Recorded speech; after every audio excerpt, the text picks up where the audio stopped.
ETF index mutual funds నేర్చుకుని stock మార్కెట్లో రాణించాలనుకుంటున్నారా? వెంటనే ఈ నెంబర్కి కాల్ చేయండి.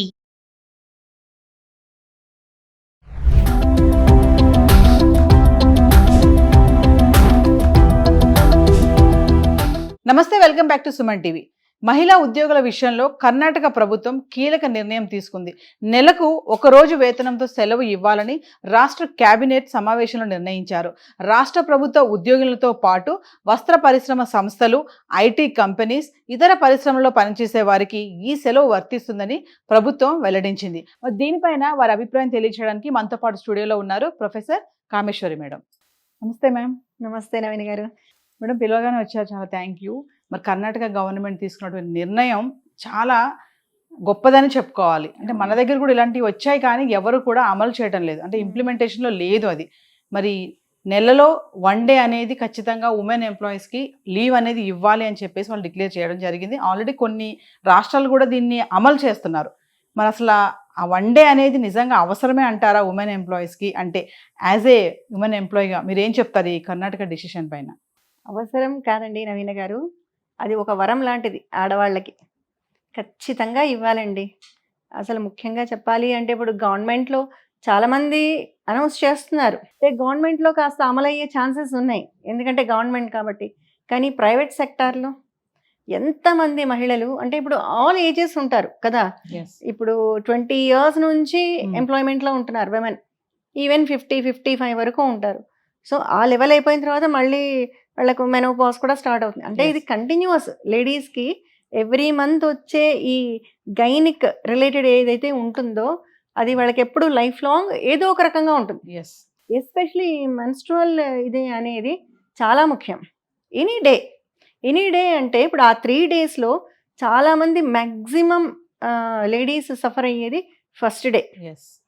అది మనకు తెలుసు. ఆ రోజు సైకలాజికల్గా మెంటల్గా చాలా డిప్రెషన్లోకి వెళ్తారు చాలామంది.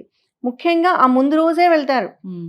ఎంత లెవెల్కి వెళ్తారు అంటే ఒక్కోసారి సూసైడ్ అటెంప్ట్ చేసుకునేంత లెవెల్కి వెళ్తుంది వాళ్ళ మెంటల్ స్టేటస్.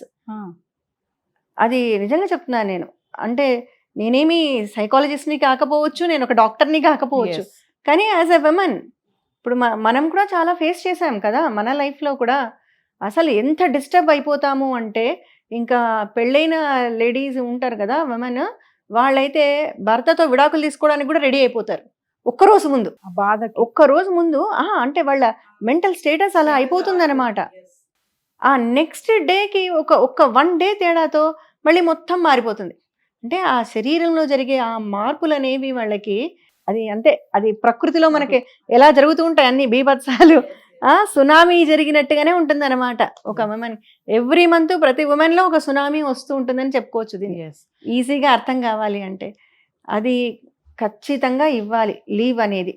ఇప్పుడు మనకు పాతకాలంలో మీకు తెలుసు కదా ఎలా ఉండేది, వాళ్ళని ఎంత జాగ్రత్తగా చూసుకునేవాళ్ళు. బయట కూడా ఇప్పుడు మోడర్న్ జనరేషన్ వాళ్ళు దాన్ని అపోజ్ చేసుకుంటూ చాందసము వీళ్ళు ఇలా బిహేవ్ చేసేవాళ్ళు అంటారు. కానీ దాని వెనక ఉన్న సైన్స్ ఏంటి, వాళ్ళు ఎలా విమెన్ని ప్రొటెక్ట్ చేస్తూ వచ్చారు అనేది ఇంకా అది మళ్ళీ ఒక పెద్ద కథ. అంటే ఆ టైంలో మైండ్ సెట్ అనేది కూడా చాలా డిస్టర్బ్ అవుతుంది కదా, చాలా చిరాగ్గా ఉండడం, కోపం రావడం, ఫ్రస్ట్రేషన్, అంటే వర్క్ కూడా చేయలేని ఆ క్లైమేట్ కూడా ఉండదు కదా ఆ టైంలో. అసలు నరాలన్నీ లాగేస్తుంటాయి, కొందరికి వామిటింగ్స్ అవుతాయి, కళ్ళు తిరిగి పడిపోతారు, కొందరికి మామూలుగా స్టమక్ పెయిన్, బ్యాక్ పెయిన్ ఉంటుంది. చాలా భయంకరమైన సిచ్యువేషన్ అండి. టాబ్లెట్స్ వేసుకుంటారు పాపం. ఇప్పుడు మేము స్టూడెంట్స్ని కూడా చూస్తుంటాం కదా, పిల్లలకి వాళ్ళకి ఒక సపరేట్ రూమ్ ఉంటుంది మా దగ్గర. వెంటనే పిల్లల్ని మేము అలా సిచ్యువేషన్ ఉన్నప్పుడు వాళ్ళని వెంటనే తీసుకువెళ్ళి ఆ సిక్ రూమ్లో వాళ్ళని పడుకోబెట్టేస్తాం పిల్లల్ని. వాళ్ళు మళ్ళీ అంతా సెట్ అయ్యి ఓకే మేడం ఇప్పుడు బాగున్నాము అన్న తర్వాత అప్పుడు ఈవినింగ్ ఇంటికి పంపిస్తాం అన్నమాట.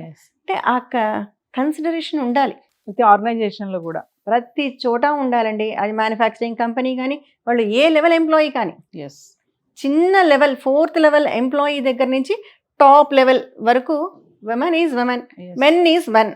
లెవెల్స్ ఏవైనా కావచ్చు మనం చేసే ఉద్యోగాలని బట్టి, కానీ శారీరక సంబంధించినవన్నీ అది ఎవరు మార్చలేరు కదా.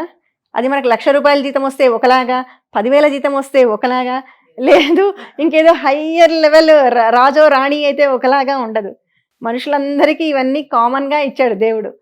కాబట్టి అందరికీ సమానమే ఆ అంటే అన్ని పరిస్థితి. రంగాల్లో కూడా ఇప్పుడు మహిళలు ఖచ్చితంగా ఉంటున్నారు కాబట్టి ఎందులోనూ లేరు అనుకోవడానికి లేదు, ప్రతి ఆర్గనైజేషన్ లో ఉంటున్నారు. అవును. సో మేడం ఇప్పుడు కర్ణాటక తీసుకున్న డెసిషన్ మరి మన దగ్గర కూడా ఇలాంటిది సీరియస్ గా ఇంప్లిమెంట్ చేస్తే బాగుంటుంది అనుకుంటున్నారా? వస్తుంది అని అసలు ఛాన్సెస్ ఉన్నాయంటారా? నేను ఇప్పుడే చెప్తాను ఒకటి. వస్తూ ఉంటే దారిలో మొన్ననే బతుకమ్మ పండుగ జరిగింది కదా, ఆ ట్యాంక్ బండ్ దగ్గర అంటే స్లోగన్స్ ఉన్నాయి అనమాట, ఫ్లాస్ ఉన్నాయి, డిఫరెంట్ ఫ్లాస్ అని వాటి కిందంతా స్లోగన్స్ రాశారు. ఇప్పుడు వస్తూ చూశాను, ఒక స్లోగన్ చూశాను. అదేంటి అంటే ఆడబిడ్డ ఆత్మగౌరవం తెలంగాణ కీర్తి కిరీటం అని రాశారు. చాలా బాగుంది. నేను 2-3 సార్లు చదివాను వస్తూ ఆడబిడ్డ ఆత్మగౌరవం. ఆత్మగౌరవం తెలంగాణకే కాదండి, దేశానికే కీర్తి కిరీటం కదా. సో ఆత్మగౌరవం అంటే ఏంటి అసలు? ఏ రకంగా మీరు డిఫైన్ చేస్తున్నారు ఆత్మగౌరవం? సెల్ఫ్ రెస్పెక్ట్ అంటే ఏంటి? ఊరికే ఆవిడని గౌరవించడమా? ఆవిడకి తగ్గ శాలరీ ఇవ్వడమా? అది కాదు గౌరవం అంటే.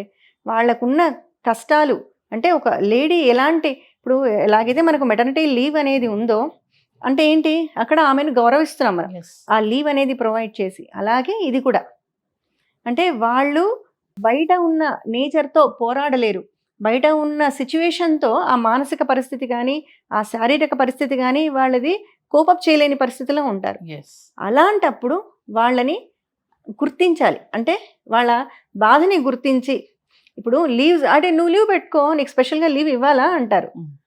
లీవ్ పెట్టుకోవడం వేరే. ఇప్పుడు సండే ఈజ్ ఏ హాలిడే అని మనకు డిక్లేర్డ్. సో సండే హాలిడే వస్తే మనం హ్యాపీ కదా. సో ఆ రోజు వేరే. నీకు అదే సండే అనేది లీవ్ లేకుండా నీకు సండే కావాలంటే లీవ్ పెట్టుకో, లేదు నువ్వు టెంపుల్కి వెళ్ళాలంటే లీవ్ పెట్టుకో అన్నారనుకో, మనం ఆప్షన్ ఏం తీసుకుంటాం? లేదు ఆఫీస్కే వద్దామా అనుకుంటాం. అలాగే అవుతుంది. సో వీళ్ళు పర్టికులర్గా నీకు లీవ్ అనేది ఇచ్చినప్పుడు ధైర్యంగా వాళ్ళు దాన్ని అవైల్ చేసుకుంటారు. మనం ఆప్షన్లు ఇచ్చినప్పుడు ఏమవుతుంది అంటే ప్రతి ఒక్కరు ఎందుకులే మళ్ళీ బాస్ ఏమంటాడు, ఆఫీస్లో వర్క్ ఉంది. మామూలుగా మన లేడీస్ మెంటాలిటీ అది.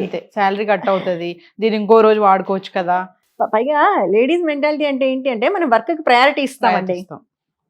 ఇది మాత్రం నేను చెప్తాను, విమెన్ ఎప్పుడు కూడా వర్క్కి ప్రయారిటీ. అది ఇంట్లో వర్క్ కానీ ఆఫీస్ వర్క్ కానీ మనకు వర్క్ ప్రయారిటీ.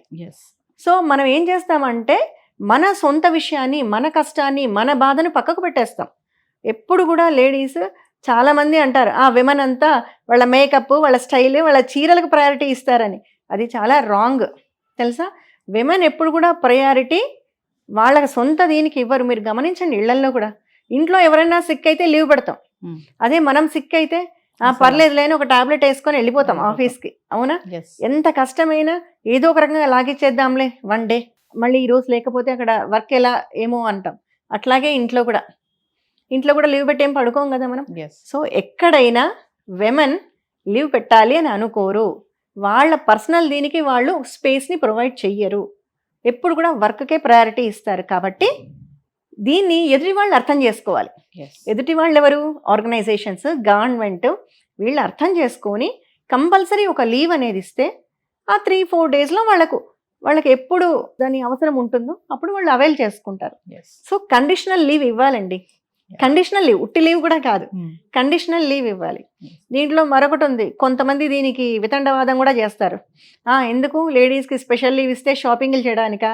ఇదంతా ఏంటంటే చీప్ కామెంట్స్. ఇవన్నీ కూడా చాలా తప్పు. లేడీస్ మీద అలాంటి కామెంట్స్ చేయకూడదు. లేడీస్ వర్క్ చేసే టైమింగ్స్ చూడండి, పొటెన్షియల్ వర్క్ ఉంటుంది లేడీస్ ఎప్పుడు కూడా. మరి ఎందుకు కార్పొరేట్స్ ఇప్పుడు ఎక్కువ లేడీస్నే వాళ్ళు హైర్ చేసుకుంటున్నారు? అవునా? 10 సార్లు 20 సార్లు లోపలికి బయటికి తిరగరు లేడీస్. పైగా వర్క్ అంటే వర్క్, అది కంప్లీట్ అయ్యే వరకు వెళ్ళమన్నా వెళ్ళరు. టార్గెట్ ఓరియంటెడ్ ఉంటారు.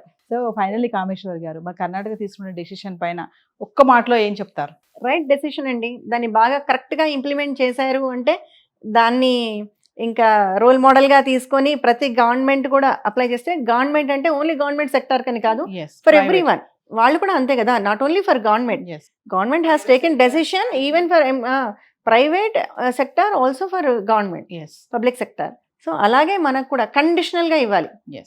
మీరు ఇవ్వలేదు అంటే ఆర్గనైజేషన్స్ మీద వాళ్ళు యాక్షన్ తీసుకోవచ్చు, రైట్ లాగా, హక్కు లాగా ఇవ్వాలి.